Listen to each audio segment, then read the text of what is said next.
모든 살아있는 것들은 가슴 아픈 소리를 냅니다. 살아있기 때문에 또 살아가기 위해서. 성경 창세기 1장 2장을 보면 하나님의 기뻐하시는 현장이 우리 앞에 그려집니다. 모든 만물을 창조하시고 기뻐하셨고요. 그리고 창조의 마지막 인간을 창조한 다음에 더더욱 기뻐하셨습니다. 그러나 인간이 범죄한 다음부터 그 기쁨은 사라져버리고 말아요. 성경 안에는 그 이후부터 하나님의 가슴앓이가 시작이 됩니다. 우리를 구속하기 위한 당신의 가슴앓이가 끊임없이 시작됩니다. 우리가 이사야서 1장을 보게 되면 하늘이여 들으라, 땅이여 귀를 기울이라. 내가 자식을 양육하였거늘 그들이 나를 버리고 떠나갔도다 하는 하나님의 탄식이 등장합니다. 예수께서도 이 땅에 오셔서 많이 우셨습니다. 도무지 듣지 못하는 세상, 돌이키지 않은 세상, 여전히 죄 가운데 있는 세상을 향해서 그분이 우셨습니다. 신약에는 그분의 가슴앓이가 끊임없이 우리 앞에 울려 퍼지고 있어요. 모든 믿음의 사람도 기쁨보다는 가슴앓이가 참 많았습니다. 하나님의 사람 요셉도 참 많은 아픔이 있었어요. 형제들에게 시기를 당해서 팔려갈 때 울면서 영문을 모르고 살려달라 애원할 때 그는 사정없이 마른 우물에 던져졌고 급기야는 이집트의 노예로 팔려갑니다. 그 많은 시간들을 그는 눈물로 지새웠을 것입니다. 그러나 그 눈물이 하나님의 때가 되매 상처가 별이 되게 하시는 위대한 역사가 나타났습니다. 자기 가족을 구원하고 자기 민족을 구원하고 모든 이방을 구원하는 위대한 구원의 역사가 나타났죠. 바울의 가슴에도 많은 눈물이 있었습니다. 도무지 믿지 않는 자기 동족을 향한, 그리고 여전히 복음을 증거할 때마다 강하게 압박하는 세상을 향한 가슴앓이가 있었습니다. 오늘 우리에게도 그런 아픈 가슴이 있습니다. 세상을 가슴에 담고 믿지 않는 수많은 영혼을 가슴에 담고 여전히 변화되지 않는 세상을 향해서 우리의 가슴앓이가 있습니다. 그래서 기도는 우리의 아픈 가슴앓이를 하나님께 올려드리는 현장일 것입니다. 여러분의 모든 아픈 가슴들, 눈물로 드리는 모든 기도들이 이 시간 하나님께 상달되고 하나님의 역사하심으로 가득 채우시기를 간절히 바랍니다. 가시고기라고 하는 독특한 물고기가 있어요. 암컷이 알을 낳을 때 수컷의 입에다가 알을 놔줍니다. 수컷은 그 알을 입에 머금고 계속해서 뻐끔거리며 산소를 공급해 주죠. 그리고 드디어 그 알이 부화가 될 때까지 이 애비는 아무것도 먹지 못한 채 그냥 입만 뻐끔뻐끔 하면서 시간을 기다립니다. 드디어 오랜 시간 지나서 새끼가 부화가 돼요. 아무것도 먹지 못한 그 수컷 애비는 새끼들이 부화되자마자 죽게 됩니다. 알에서 부화된 그 새끼들은 죽어버린 그 아비의 살을 뜯어먹고 성장을 해요. 가장 아름다운 것들은 생명을 뜯어먹고 성장합니다. 오늘 우리의 구원도 예수의 생명을 파먹고 주어진 것입니다. 좀 섬뜩할지 모르지만 사실 그런 깊은 의미가 있습니다. 사랑하는 자녀들은 부모의 생명을 파먹고 성장합니다. 13년 전에 오 목사님께서 저희 공동체에 오셨습니다. 수술 받으시고 참 많이 힘들고 어려우실 때 사실 저희 공동체가 그분의 공식적인 마지막 방문지였습니다. 그 다음부터 그분은 바깥에 나가질 못하셨어요. 오셔서 말씀 전해주시고 그리고 함께 식사할 때 제게 이렇게 말씀했습니다. 박 목사, 왜 그렇게 야위었냐? 그때 제가 좀 많이 안 좋았습니다. 목사님, 제자 훈련하는 목사가 어떻게 살이 찔 틈이 있습니까? 그랬더니 한켠으로는 맞다만, 그래, 목회는 목사의 생명을 파먹는 거야. 나 봐라. 제자 훈련했더니 내 생명이 만큼 파먹고 사랑의 교회가 존재하는 거다. 네 말이 일부는 맞고 또 마음이 아프다 그랬습니다. 오늘 와서 뵈니 이 사랑의 공동체, 참 많은 동역자들의 눈물과 희생 가운데 세워졌고, 또 우리 오정인 목사님의 생명도 많이 파먹었다 싶은 그런 생각이 듭니다. 그렇습니다.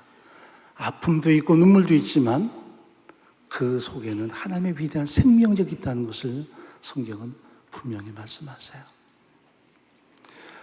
유명한 교육학자 에릭슨은 인간의 정체성이 형성되는 두 가지 요인을 우리 앞에 설명합니다. 우리의 아이덴티티가 어떻게 형성이 되느냐. 첫 번째는 어릴 때부터 경험했던 것, 평가받았던 것으로 축적된 자아상이 있습니다.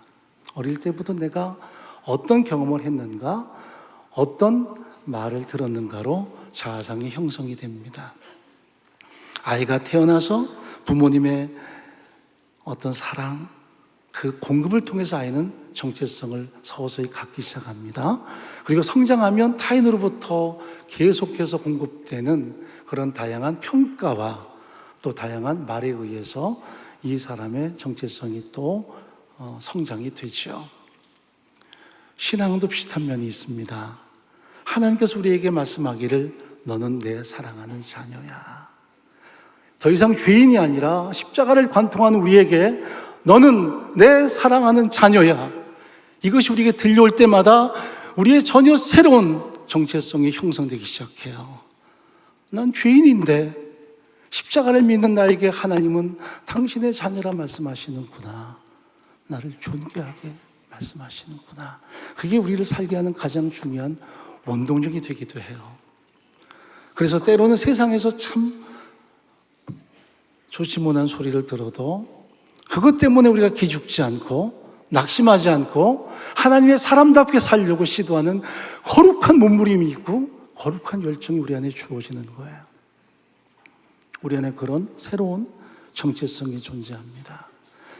우리 안에 성령이 찾아오셔서 내게 베푸신 새로운 정체성, 하나님의 존귀한 자녀라는 이 놀라운 확신을 부여할 때마다 비록 현실이 힘들고 어렵고 세상에서 끊임없이 손가락질 받아도 우리는 분명히 살만한 이유가 있고 살아갈 수 있는 힘을 공부할 수 있는 거죠.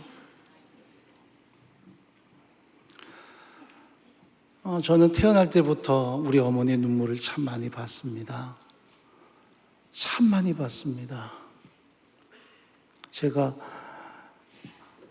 뭔가 생각을 할 때부터 제 가슴 속에 느껴지는 것은 어머니의 눈물밖에 없었어요. 제가 태어나고 우리 어머니는 폐병 환자였습니다.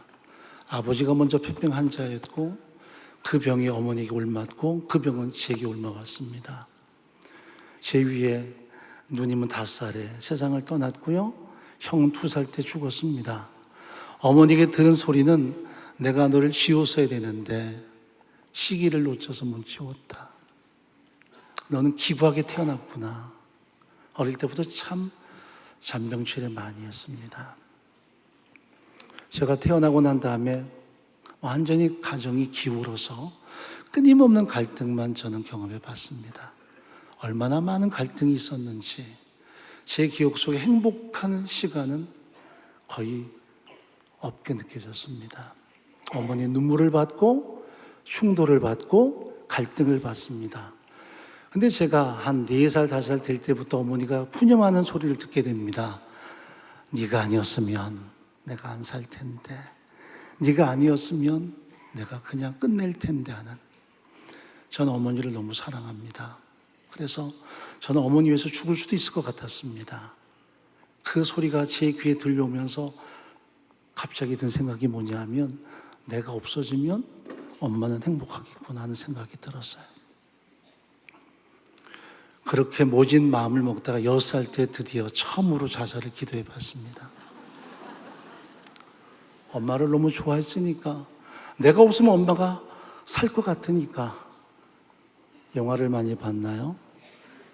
의자를 올려놓고 대들보에다가 줄을 묶었습니다. 제목을 여러 번 칭칭 감았습니다. 실패하면 안 되니까. 그리고 의자를 걷어차 버렸습니다.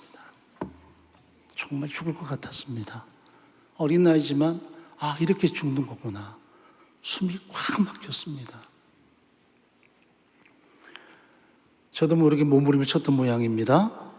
근데 묘하게 줄이 조금씩 늘어지기 시작했습니다. 조금 더 늘어지고 조금 더 늘어지고 나중에 숨이 막혀 죽겠는데 발가락 끝이 방바닥에 닿았습니다. 그때부터 살고 싶었습니다. 계속해서 뛰었습니다. 그냥 주저앉으면 죽을 것 같아서. 알고 보니까 그 줄은 저희 아버님이 타고 다니는 자전거의 밧줄이었습니다. 탄력성이 있는. 목을 매긴 좋았지만 그게 늘어진다는 걸 몰랐기 때문에 그걸 목에다 메고 계속 점핑을 했습니다. 땀이 얼마나 쏟아지는지, 그리고 얼마나 시간이 흘렀을까 제 어머니가 들어오셨습니다. 보더니 눈이 번쩍했습니다. 와서는 저를 끌어안고 그 줄을 풀고 엉엉 울고 왜 그랬니 이 녀석아 해야 되는데 갑자기 어머니는 그 밧줄을 풀어서 제 손목을 묶어버렸습니다. 그리고 다시 대들보에다가 던져서 매달았습니다. 온통 빨개 벗겨놓고 아버지의 혁띠를 풀러다가 저를 패기 시작했습니다. 죽어라 이 새끼야. 사정없이 맞았습니다. 그때 분명히 아픈데 온몸이 막 부렁이 기어가듯이 그렇게 멍이 들 만큼 맞았는데 엄마의 사랑이 느껴졌습니다. 난 엄마 때문에 죽으면 안 되는 거구나. 엄마는 내게 살라고 하는 거구나. 어린 나이에 그 마음이 느껴졌습니다. 살아야 되겠구나. 그 사랑을 그때 비로소 느꼈습니다. 맞으면서, 모질게 맞으면서 나는 살아야 되는 거구나. 그러나 항상 병치레가 많았습니다. 제 학력은 초등학교 4학년 중퇴가 전부입니다. 가산이 완전히 망가졌습니다. 대구에서 야반도주했습니다. 그리고 제 학력도 끝났습니다. 그리고 공장 다녔습니다. 공돌이 생활하면서도 제가 주저앉지 않았던 이유는 어머니의 사랑 때문이었습니다. 그렇구나. 난 엄마 때문에 살아야 되는 거구나. 제 12살 때 키가 172였습니다. 키만 멀때같이 컸어요. 공장 다녀도 어른 품삯 받았습니다. 담배도 지어주고 막걸리도 따라주고 크니까 먹어도 돼. 그런 가운데 살아났습니다. 공부가 너무 하고 싶어서 약을 다녔습니다. 낮에는 다림질을 하고 밤에는 약에 가서 공부를 합니다. 근데 참 이상한 약인 게 교회에서 하는 약인데 공부하는 건 관심이 없어요. 모든 시험은 다 노래였습니다. 영어 시험은 흔히 흑인 연가 영어로 부르는 것, 음악 시험도 찬송가 부르기, 성경 시험도 신구약 성경 목록가 이런 것들이었습니다. 근데 그때 시험 보기에서 불렀던 찬양이 제 가슴에 참 오래 남았습니다. 내 주님 없인 난 못 살아. 나 주님 없인 안 돼. 닷없는 배처럼 흔들려. 주님 없인 난 못 살아. 예수, 오 예수, 당신은 아는가? 그를 아시는가? 오 예수, 오 예수, 내 주님 없인 난 못 살아. 부르긴 불러도 무슨 내용인지 몰랐습니다. 검정고시 붙고 고등학교에 들어갔습니다. 키가 크니까 184. 그래서 대구로 차출됐습니다. 장학금 받고 대구 하니까 돈이 많이 생겼습니다. 대학도 보장되고요. 그런데 한 번도 제가 배구공을 만져본 적이 없습니다. 다림질만 해댔기 때문에 공이 이런 거구나. 그래서 후보생활 시작했습니다. 코트를 닦고 그렇게 시작을 했습니다. 그런데 마음속에 오기가 생겼습니다. 내가 이렇게 코트 닦다가 끝낼 수는 없겠구나 해서 새벽마다 일어나 연습했습니다. 죽어라고 뛰어서 2학년 올라가서 베스트 멤버에 들어가기 시작했습니다. 그런데 웬걸요? 갑자기 훌럭하는데 피가 펑 튀어나왔습니다. 그 모습을 코치님이 봤어요. 당장 부르더니 병원으로 가서 엑스레이 찍었어요. 다음날 제게는 퇴학 처분이 떨어졌습니다. 너는 단체생활 못한다. 그만둬라. 그래서 저는 학교를 그만뒀습니다. 그리고 또 정체 없는 삶을 삽니다. 혼자 세상과 맞짱 뜨고 싶었습니다. 야학 때 하나님이란 분에 대해서 알기는 했는데 왜 나를 도와주지 않을까? 왜 나를 도와주지 않을까? 그래서 혼자 책 외판원하면서 공부했습니다. 대검 붙고 입시를 준비하는데 또 피가 터져 나왔습니다. 아, 이러다가 죽는 건 아닌가? 끊임없는 각혈 속에서 신체 검사 받으러 갔는데 군의관이 저를 불러요. 그리고 5,000원 지어주면서 제게 이런 말을 해요. 한번 용기 잃지 말고 살아봐라. 그리고 징집면제 때려줬습니다. 그런데 그 다음날 보건소에서 저를 잡으러 왔어요. 그리고 끌려간 곳이 결핵환자 요양소입니다. 요양원에 끌려갔어요. 매일마다 각혈하면서 한 달 동안을 그 추운 겨울날 그 요양원에 있는데 작은 방 안에 한 6명, 7명 있습니다. 근데 참 무서운 게 뭔 줄 아세요? 밤에 이렇게 이불을 덮어쓰고 누군가 훌럭하면 숨을 졸이는 거예요. 멀쩡하게 오늘 밤에 밥 먹고 잠들었는데 훌럭하면 좀 있다가 끄 하면서 소리가 사라져요. 다음날 아무도 이불을 들추질 못해. 왜? 그 사람 때문에. 가만히 있으면 아침에 사람들이 들어와서 툭툭 쳐보고 들고 나가요. 그러면 비로소 이불을 들추고 일어나죠. 그런 생활을 한 달, 2달 하다 보니까 이거는 사는 게 아니에요. 그래서 같은 방 동지하고 탈출을 했어요. 그리고 나서 간 곳이 어디냐면 바로 기도원이었어요. 거기서 예수를 만났어요. 내가 야학 다닐 때 그냥 불렀던 노래, 내 주님 없이는 난 못 살아의 의미가 뭔지 거기서 알게 됐어요. 거기서 나를 사랑하는 분이 하나님이시고 나를 그분이 그렇게도 불렀다는 것을 비로소 느꼈어요. 그래서 깨닫고 이제 신학교를 들어가죠. 그 당시에 신학교, 그냥 지방신학교, 무인가 신학교였습니다. 왜? 신체검사 받지 않는 곳을 가야 되니까요. 그리고 다녔어요. 다행히 한 여자도 만나서 결혼도 하고 종교생활도 하고 그리고 교회를 개척해야 되는데 제 안에 예수를 만나면서 있었던 성령의 역동성이 있었어요. 그래서 나는 이렇게 하나님이 사용하시려나 보다 해서 저에게 제일 적합한 곳이 어딜까 찾기 시작한 것이 바로 인천, 지금 미추홀구 하객동이었어요. 제 선배 소개를 받아서 가봤는데 교도소가 이렇게 있고요. 그 담장 옆에 판잣집이 쫙 깔려 있었어요. 그리고 공동병소 사용하는 곳, 지금도 물론 공동병소가 좀 색다르게 남아 있어요.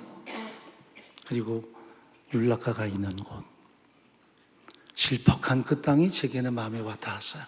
꼭 내게 적합한 장소 같았어요. 그래서 거기에다가 천막을 준비해서 드디어 86년 1월에 목회를 시작했어요.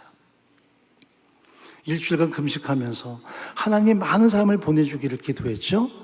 금식하면서 드디어 첫 번째 주일 하나님이 많은 사람 보내주겠다는 확신이 있어서 10시부터 가서 기도하고 11시 한 40분이 됐는데 아내가 갑자기 뛰쳐들어오더니 여보 빨리 나와봐요 그래요. 나갔더니 그 판자촌 골목마다 한복 입은 사람들이 쫙 몰려오는 거예요.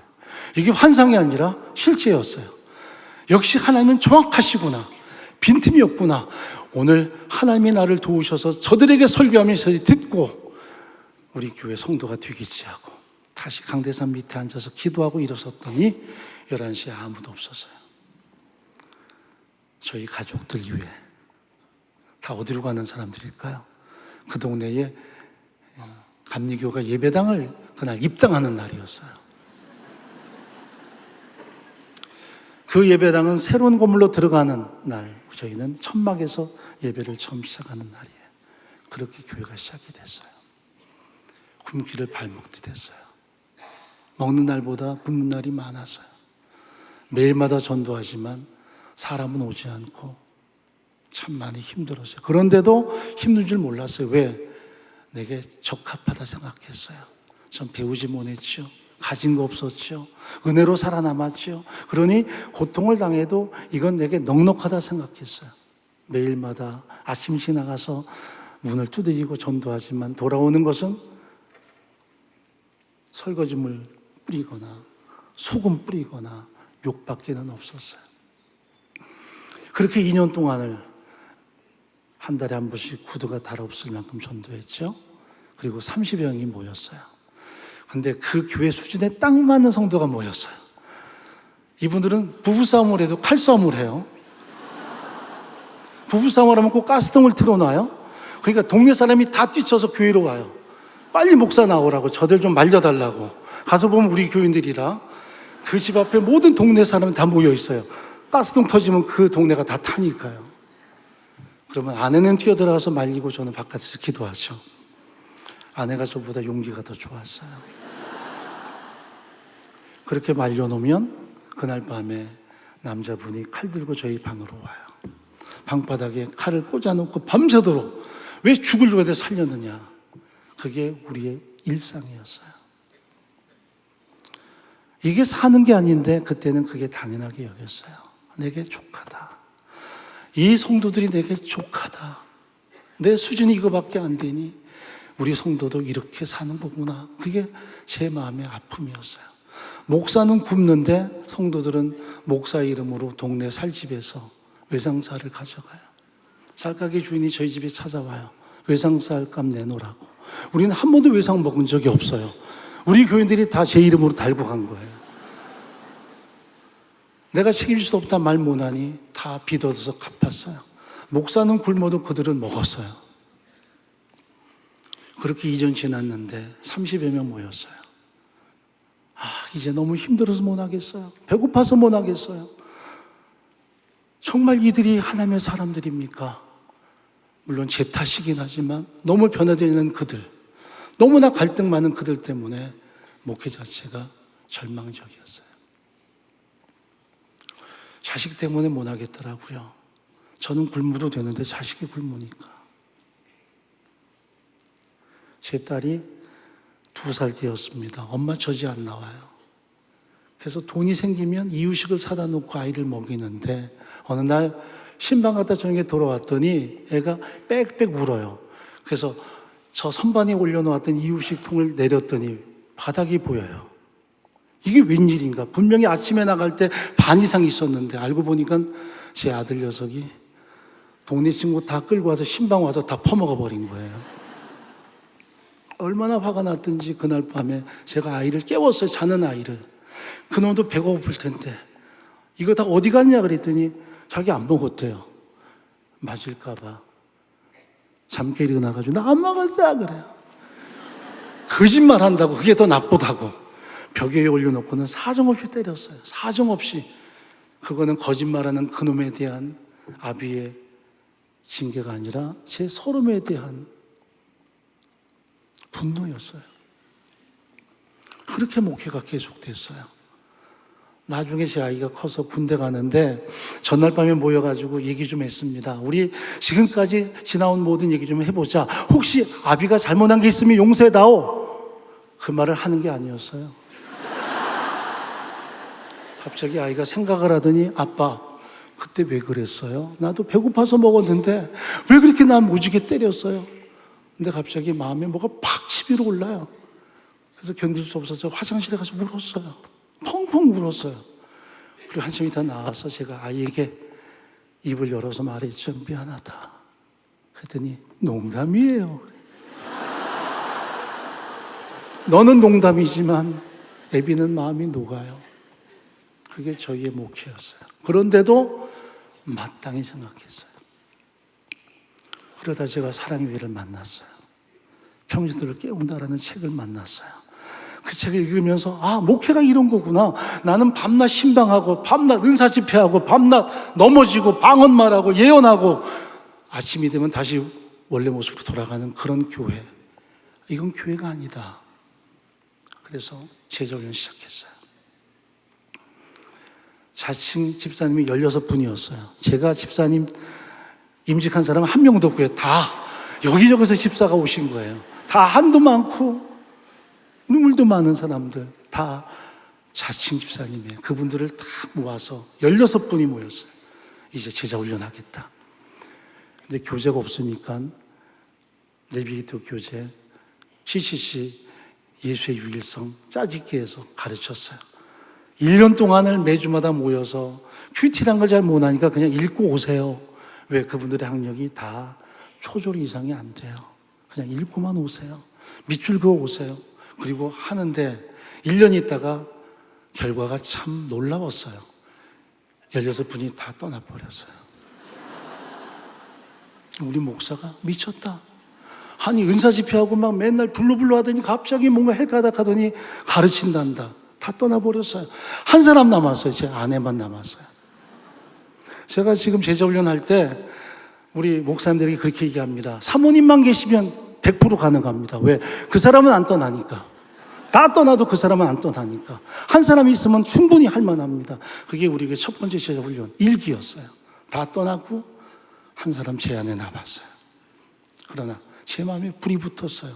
아내랑 단둘이 앉아가지고 주님을 사랑하십니까? 그러면 저를 말똥말똥 쳐다보죠. 그때 제 혈기가 남아있어서 그 표정 보면 너는 나 사랑하니? 그런 표정 같고 아내와 하는 제자훈련 정말 죽을 맛이에요. 그런데 1년 동안 참 많이 울었어요. 내가 이렇게 우매하구나. 이렇게 내가 모질었구나. 속에서 얼음 같은 것이 깨지기 시작했어요. 그리고 그 다음에 7분 다시 제자훈련 시작했어요. 놀라운 성장이 2사람 졸업했어요. 그리고 지금까지 한 번도 빼놓지 않고 제자훈련 하죠. 이제 많은 통일자가 세워졌어요. 저는 목회를 그렇게 하는 게 마땅히 생각했어요. 천막에서 시작하고 내 수준에 맞는 목회, 매일마다 불러불러 하고 어려운 그들에게 뭔가 희망을 주고 뭔가 그들을 회복시키고 환경도 하루아침에 좀 복을 받고 그게 제 슬로건이었어요. 그런데 제가 추구하는 가치관은 성경과는 너무나 다르더라고요. 천막에 있다가 쫓겨나서 지하실 전전하다가 쫓겨나서 남의 땅 얻어서 가건물을 지었어요.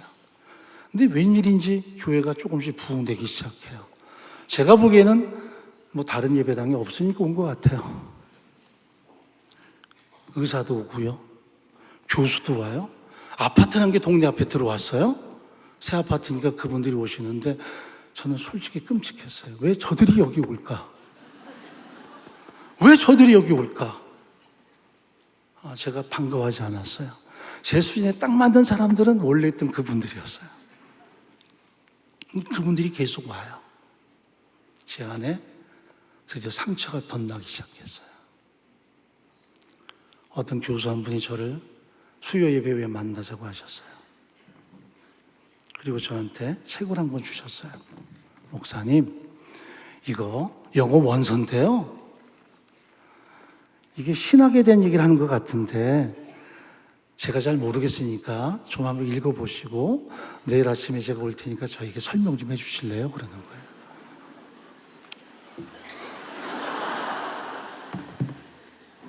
밤새도록 사전 갖다 놓고 단어를 찾아서 읽어봤어요. 그랬더니 참 감사하게도 2분법, 3분법 이거예요. 우리 영혼이 과연 영육이냐, 영혼육이냐 그런 내용이기 때문에 조금 알 것 같아요. 다음날 설명을 해드렸죠. 근데 그분이 끄덕끄덕 하면서 자기는 이미 알고 있대요. 근데 왜 나한테 물어봤어요? 그랬더니 목사님 공부 좀 하세요. 이게 충격이었어요. 근데 그분이 내 선생이었어요. 그때부터 다시 공부하기 시작했어요. 전 무식한 목사니까. 신학기란 신학교는 계속 다니기 시작했어요. 그 후로 15년 동안. 한 해도 빠지지 않고. 지금 생각하면 참 많이 부끄럽고 힘들었던 시간이지만 제 안에 열등감이 아닌 새로운 도전의식이 형성됐어요. 92년, 제게는 정말 소중한 시간이에요. 저희 동역자 한 분이 목사가 돼서 성서지리는 갔다 와야죠 하고 저를 등 떠밀어서 성서지리 연구 보내줬어요. 할 수 없이 돈을 다 내놨기 때문에 아내와 등 떠밀려 갔죠. 가는데 전국에서 모인 어르신들 팀이었어요. 제가 제일 젊고 저만 목사예요. 공항에서 만났더니 어르신들이 굉장히 싫어하세요. 목사야? 그리고. 그래서 제가 어르신들이니까, 권사님 장로님이니까 어머님처럼 섬기기로 했어요. 그래서 사진 찍어드리고 비디오 찍어드리고 그렇게 섬기면서 아슬아슬하게 줄타기하고 가는데 드디어 카이로에서 10시간 버스 타고 시내산에 도착해서 새벽 2시에 시내산 정상에 올라가야 되는데 다 낙타를 타고 가시는데 그분들 태워놓고 하니까 내가 탈 낙타가 없어요. 전 걸어 따라갔어요. 마지막 고지가 800계단이 남아있는데 가보니까 다 미리 올라가시고 한 분의 할머니가 울고 계셨어요. 경주에서 오신 권사님이었는데 아이고 하세요. 권사님 왜 여기 계세요? 그랬더니 두고 갔대요. 갔다가 내려올 때까지 기다리라고. 이분 모습으로는 못 올라갈 것 같아요. 저도 그래서 빨리 다녀올게 하고 올라갔는데 갑자기 이분이 나도 가고 싶어 그래요. 그래서 제가 그분을 업고 올라갔어요. 다행히 새틀같이 가벼우신 분이라 업었는데 그날 갈수록 무거워졌어요. 수십 번을 쉬면서 800계단을 올라서 시내산 정상에 올라갔을 때 해는 충천에 뜨고 이미 가신 분은 컵라면 다 먹고 내려오고 있었어요. 그분을 내려놓고 그 모세가 기도했다는 그 바위 위에 올라가서 기도했어요. 짧은 시간이지만 기도했어요. 제 안에 얼마나 많은 열등감이 있는지, 어릴 때부터 형성된 그 잘못된 자아가 있었는지. 그런데 거기서 이건 저만의 경험이지만 제 안에 이런 음성이 들려왔어요. 내가 너를 사랑해서 모든 구약의 인물들을 동원해서 너를 구원하고자 모든 예표를 드러냈고 마지막에 내 아들 예수까지 너 위해서 아낌없이 했는데 왔다. 너는 이런 존재야. 너는 이런 존재야. 너는 존귀한 존재야. 그때 제 가슴 속에 왔던 그 감동은 지금도 잊지를 못해요. 제가 이렇게 너무너무 추운 1월달이기 때문에 끌어안고 저를 기도하는데 이렇게 저를 아는 이 팔이 제 팔이 아닌 주님의 팔처럼 느껴졌어요. 얼마나 따뜻한지, 얼마나 감동적인지, 내가 초라하지 않구나, 내가 이렇게 존귀하구나. 나는 어릴 때부터 아무것도 아닌 것처럼 살아왔는데 나는 정말 하나님이 존귀한 사람이구나, 예수 때문에 존귀한 사람이구나 하는 확신이 형성됐어요. 그리고 내려오는데 얼마나 마음이 기쁜지요. 그때 저희 동지들 생각이 났어요. 참 못 배우고 못 가진 우리 교회 성도들, 그저 보증금 30만 원에 2, 3만 원짜리 판자촌에 사는 그들, 내가 가진 이 새로운 감동을 그들과 함께 나눌 수는 없을까? 하나님 한번 도와주십시오. 그런데 1년 후에 1월 9일 날 그 정상에 같이 섰어요. 28명이 섰어요. 거기서 같이 울고 같이 감격하고, 지금 세계를 다니면서 중국 분들을 보잖아요. 막 시끄럽고 막 매너 없고. 근데 저는 하나도 그분들이 좀 마음에 부담 가지 않아요. 옛날에 우리가 그랬거든요. 잼이란 잼은 다 모아서 냉동고에 넣고 1년을 먹었다는 둥. 호텔 버터는 다 집어다가 다 냉동고에 넣어놓고 1년 동안 발라 먹었다는 둥. 그게 우리 팀이에요. 왜냐하면 못 배우고 못 가지고 못 누렸으니까. 그러나 그런 과정을 겪으면서 당신은 존귀합니다. 모든 우주가 당신 때문에 존재했고 심지어 예수 그리스도까지도 당신이 존재했습니다. 그들을 설득하고 그들을 회복하고, 그게 우리 동역자들의 현주소거든요. 참 제가 성서질이 많이 갔어요. 2년 전에 이스라엘 들어갔더니 국경에서 그러더라고요. 너 여기 몇 번인 줄 아니? 축하한다고, 콩그레츄레이션. 100번 그래요. 제가 100번을 갔어요. 2년 전이에요. 100팀이 가는 거예요. 순전히 저희 동역자들을 모시고 갔어요. 좀 이상한 교회죠. 가지지 못하고 배우지 못했어도 그들이 전 우주라는 것, 하나님의 가슴 속에 있는 가장 소중한 존재라는 것, 그들의 자존심이 회복되고 그들의 삶의 가치가 회복되는 현장을 저는 참 많이 느껴요. 여러분, 오늘 본문을 보면 요시아 때에 스바냐를 통해서 주시는 하나님의 예언이에요. 히스기야라는 걸출한 임금이 있었죠. 아시리아의 수십만의 대군들을 오직 기도 하나 가지고 물리쳤던 믿음의 용사였어요. 자신이 죽을 병 걸렸지만 하나님께 눈물로 기도할 때 그의 생명이 15년 더해졌지요. 그런 믿음의 사람이었어요. 그런데 그의 아들 므낫세 때에는 신앙이 완전히 주저앉아서 철저하게 하나님을 떠나고 우상 숭배하는 다음 세대로 서버리고 말아요. 그리고 계속해서 이 몰락한 신앙은 회복되질 않지요. 이제 요시아 때에 하나님의 말씀을 통해서 개혁을 추구하고 회복을 추구하지만 그것도 잠시였어요. 그는 왠지 자기의 어떤 욕망 때문인지 무기토를 공격하다가, 하나님은 그 전쟁을 하지 말라고 했는데 국토를 회복하고자 하는 그 열망 때문에 그 전쟁에 나갔다가 그는 졸지에 죽음을 당하고 말아요. 이제 유다는 점점점 걷잡을 수 없는 소용돌이 속에 빠져들기 시작했어요. 1차는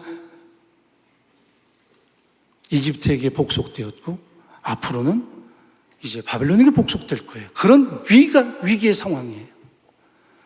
그런데 문제는 뭐냐면 이렇게 혼탁하고 위험한 시대에 죄인들은 그걸 깨닫지 못하고 있다는 거죠. 정작 위정자들이나 정작 힘을 가진 사람들은 깨닫지 못한 채 현실이 다 좋은 것처럼 오늘 좋은 게 좋은 거야 그러고 산단 말이죠.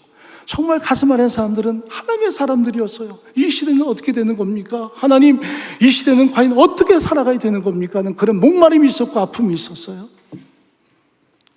그 중에 스바냐가 하나님 앞에 그렇게 간구할 때 하나님께서 말씀하시죠. 1장을 보면 내가 너희를 심판할 것이다.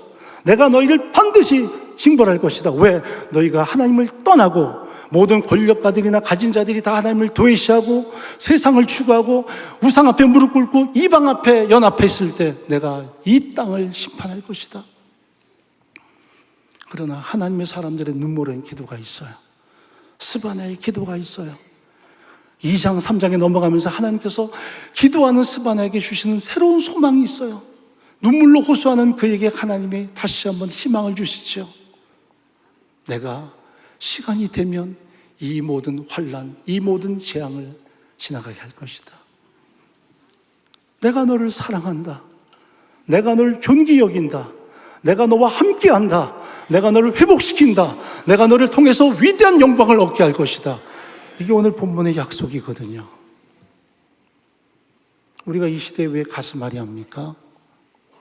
민족을 가슴에 품고 시대를 가슴에 품고 우리가 기도하는 거 아니에요.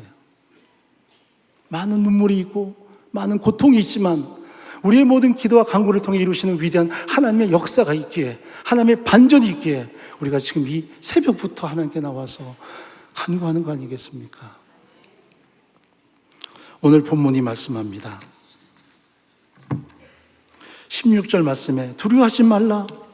시온아 내 손을 늘어뜨리지 말라. 이 말을 직역하면 기죽지 말라는 뜻이죠. 기죽지 말아라.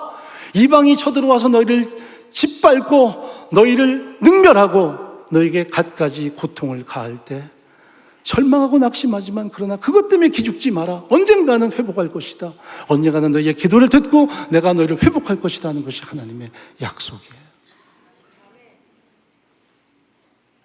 요셉이 종으로 팔려갔을 때 그 비참한 현실, 절망적인 현실, 형들은 그렇게 잊어버렸지만 하나님은 그를 기억하셔서 하나님의 때가 되매 그를 기가 막힌 수렁에서 건져주시고 여호와의 말씀이 응할 때까지 그를 철저하게 연단하신 이후에 그를 통해 하나님의 위대한 구원을 드러내셨어요. 우리가 기도하고 하나님을 바라볼 때 주께서 베푸시는 위대한 반전이 있고 위대한 회복이 있어요. 이 시대의 자화상과 어쩌면 이렇게 맞아떨어지지 몰라요. 사회적으로, 경제적으로, 현실적으로. 또 내 개인적인 자화상은 어떻습니까? 젊은이들도 분노하는 시대, 젊은이들도 기죽기 딱 좋은 시대, 아파하는 시대가 되고 말았어요.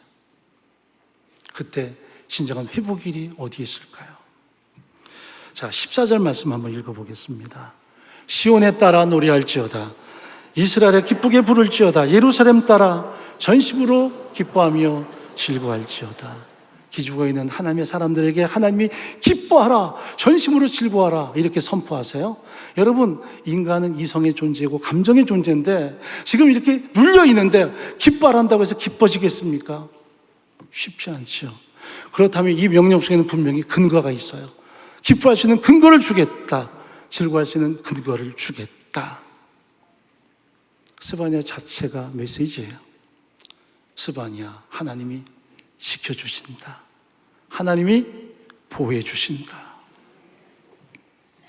하나님이 지켜주신다. 보호해 주신다. 15절 말씀 읽어보겠습니다. 여호와가 내 형벌을 제거하였고 내 원수를 쫓아내었으며 이스라엘 왕 여호와가 네 가운데 계시니 네가 다시는 화를 당하 두려워하지 아니할 것이라.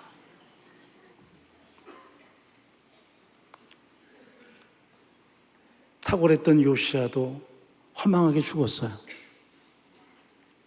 스바냐와 믿음의 사람들은 이렇게 개혁을 추구했던 왕조차도 자신의 욕망을 추구하고자 몰락해버렸는데 하나님, 이 민족은 앞으로 어떻게 가는 겁니까?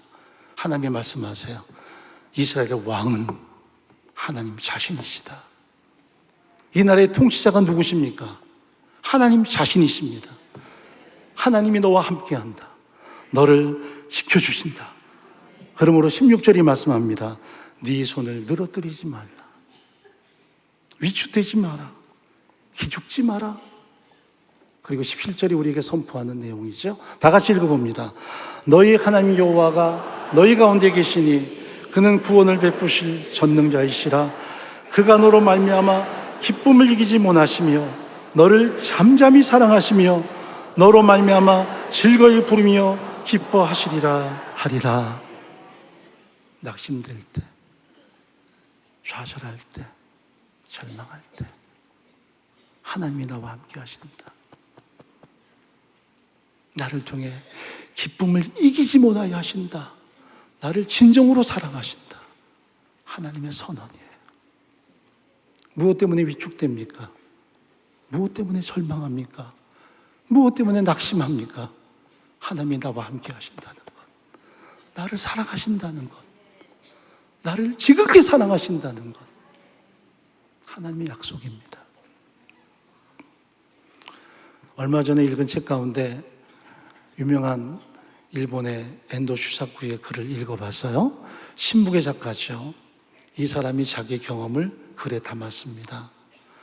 자신이 별것 아닌 병 때문에 병원에 입원했는데 자기 옆에 폐암 말기 환자가 누워있더라는 거죠. 얼마나 큰 고통을 겪는지 밤새도록 마치 동물의 소리처럼 크신 소리를 울부짖으면서 고통을 견디지 못하는데 아무것도 할 수 있는 게 없더라는 거예요.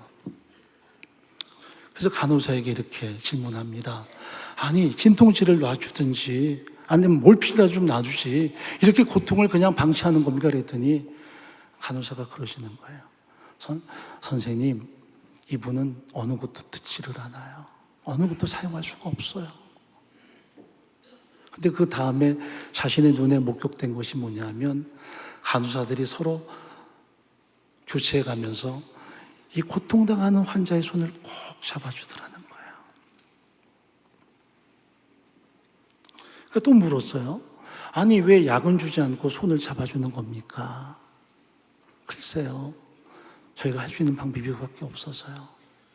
근데 이렇게 잡아드리면 그래도 조금 나아지는 것 같아서요. 그렇게 밤새도록 간호사들이 돌아가며 손을 꼭꼭 잡아주더라는 거예요. 자기가 경험했지만 기이한 거예요. 아니 그렇게 손을 잡아준다고 고통이 사라져? 근데 공교롭게도 1년 후에 자신이 큰 수술을 받고 입원을 합니다. 진통제가 안 들어요. 견딜 수 없어요. 신음을 지르고 그 밤을 지나가는데 갑자기 간호사들이 와서 자기 손을 잡아주더라는 거예요. 그런데 고통이 조금은 가라앉더라는 거예요. 사라지더라는 거예요. 아, 이거였구나.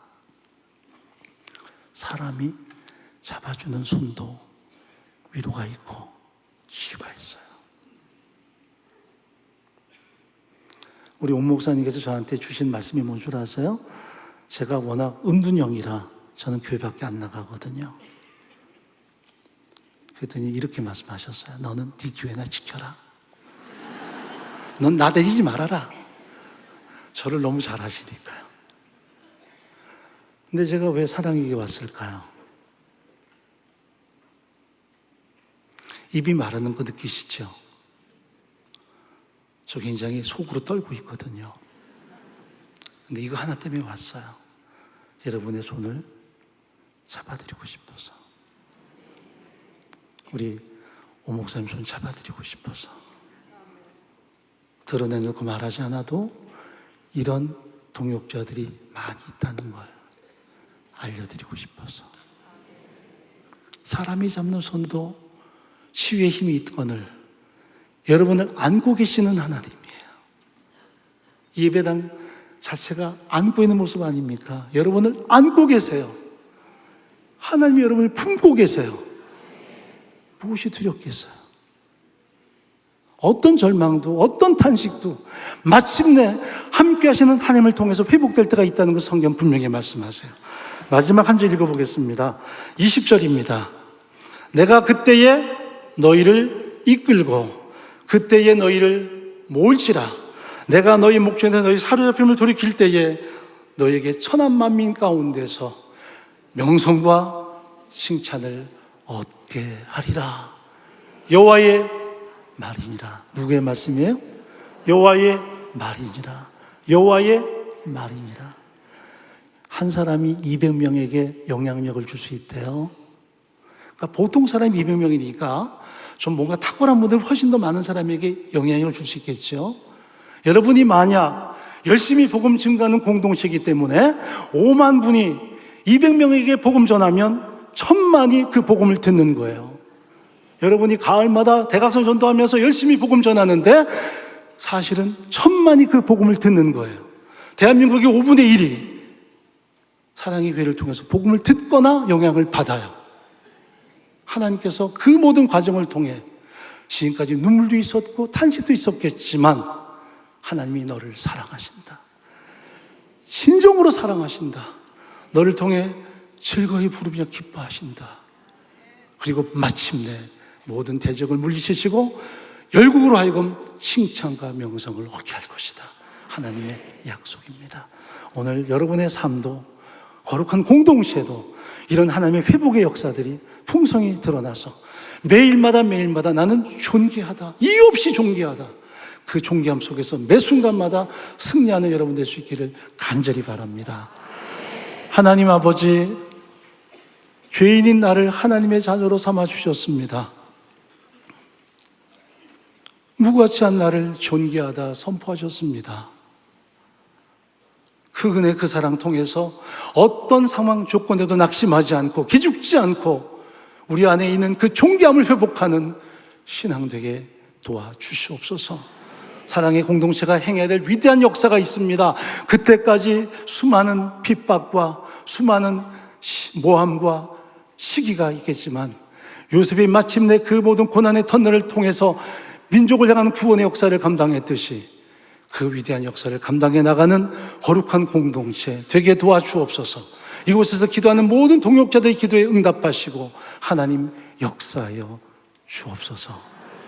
예수님의 이름으로 간절히 기도합나이다. 아멘.